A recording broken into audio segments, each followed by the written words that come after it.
بسم اللہ الرحمن الرحیم۔ ہسٹری پیج کے معزز سامعین حضرات، السلام علیکم۔ ناظرین، عملوں کا دارومدار نیتوں پر ہوتا ہے۔ جیسی نیت ہوگی ویسا ہی اجر ملے گا۔ عمل چاہے کتنا ہی بڑا کیوں نہ ہو، لیکن نیت ٹھیک نہ ہو تو اس کا فائدہ نہیں۔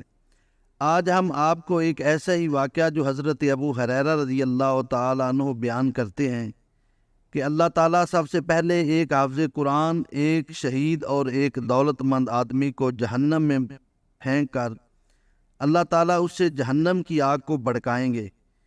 ان کے عمل تو بہت بڑے بڑے تھے لیکن ان کی نیت ٹھیک نہیں۔ یہ سب کچھ آپ اس ویڈیو میں سنیے گا۔ ویڈیو کافی سبق آموز ہے، اسے اینڈ تک لازمی دیکھیے گا۔ اس سے پہلے ہماری ریکویسٹ ہے کہ آپ ہمارے چینل کو سبسکرائب کر لیں، ویڈیو کو لائک کر لیں تاکہ اس طرح کی مزید اچھی ویڈیو آپ کو ملتی رہے۔ اب ہم چلتے ہیں اپنے عنوان کی طرف۔ حضرت شفیہ اصبعی رحمۃ اللہ علیہ کہتے ہیں، میں مدینہ میں داخل ہوا تو دیکھا کہ لوگ ایک آدمی کے گرد جمع ہوئے ہیں۔ میں نے پوچھا کہ یہ کون ہے؟ کہا گیا حضرت ابو ہریرہ رضی اللہ تعالی عنہ ہیں۔ میں بھی ان کے قریب ہو گیا، یہاں تک کہ میں ان کے بالکل سامنے بیٹھ گیا۔ وہ لوگوں سے حدیث بیان کر رہے تھے۔ جب وہ خاموش ہوئے تو میں نے عرض کیا کہ میں آپ سے اللہ کے واسطے ایک سوال کرتا ہوں کہ مجھے کوئی ایسی حدیث بیان کیجیے جسے آپ نے رسول اللہ صلی اللہ علیہ وسلم سے سنا اور اچھی طرح سمجھا ہو۔ فرمایا ضرور بیان کروں گا۔ پھر چیخ ماری اور بے ہوش ہو گئے۔ جب افاقہ ہوا تو فرمایا میں تم سے ایسی حدیث بیان کروں گا کہ آپ صلی اللہ علیہ وسلم نے مجھ سے اسی گھر میں بیان کی تھی۔ اس وقت میرے اور آپ صلی اللہ علیہ وسلم کے علاوہ کوئی تیسرا موجود نہ تھا۔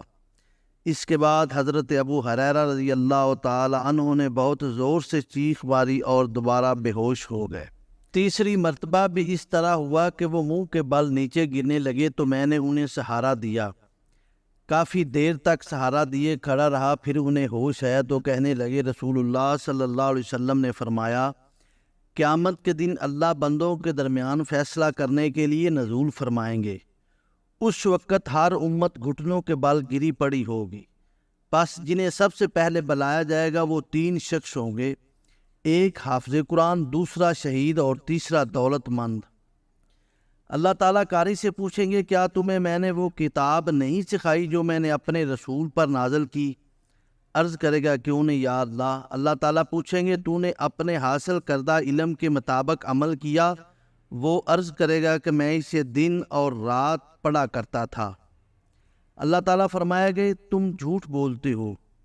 اسی طرح فرشتے بھی اسے جھوٹا کہیں گے۔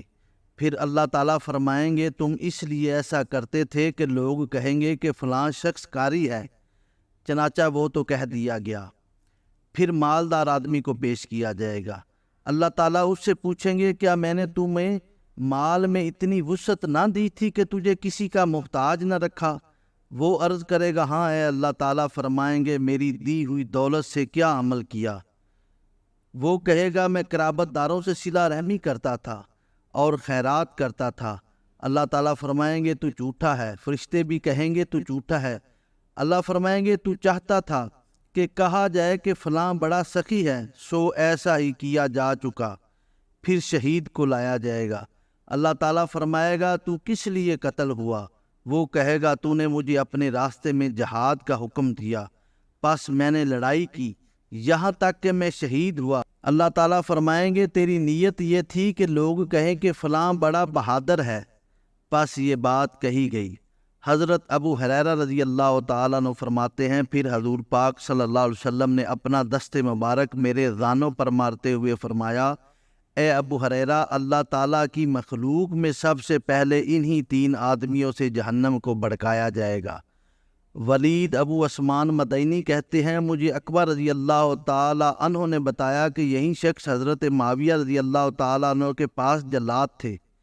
کہتے ہیں کہ حضرت امیر معاویہ رضی اللہ تعالیٰ عنہ کے پاس ایک آدمی آیا اور انہیں حضرت ابو ہریرہ رضی اللہ تعالیٰ عنہ کی یہ حدیث بتائی تو حضرت معاویہ رضی اللہ تعالیٰ عنہ نے تینوں کا یہ حشر ہے تو باقی لوگوں کا کیا حال ہوگا؟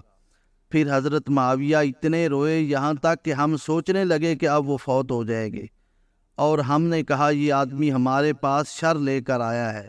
جب حضرت امیر معاویہ رضی اللہ تعالیٰ عنہ کو ہوش آیا تو آپ نے چہرہ صاف کیا اور فرمایا اللہ تعالیٰ اور اس کے رسول نے سچ فرمایا، اور پھر یہ قرآن پاک کی آیت پڑھی، جو شخص دنیاوی زندگی اور اس کی رونق چاہتا ہے ہم ایسے لوگوں کے اعمال کا بدلہ دنیا میں دے دیتے ہیں اور اس میں کوئی کمی نہیں رکھتے۔ یہ ایسے لوگ ہیں جن کے لیے آخرت میں دوزخ کے سوا کچھ نہیں، پس جو کچھ انہوں نے دنیا میں کیا وہ ضائع ہو گیا اور ان کے اعمال باطل ہو گئے۔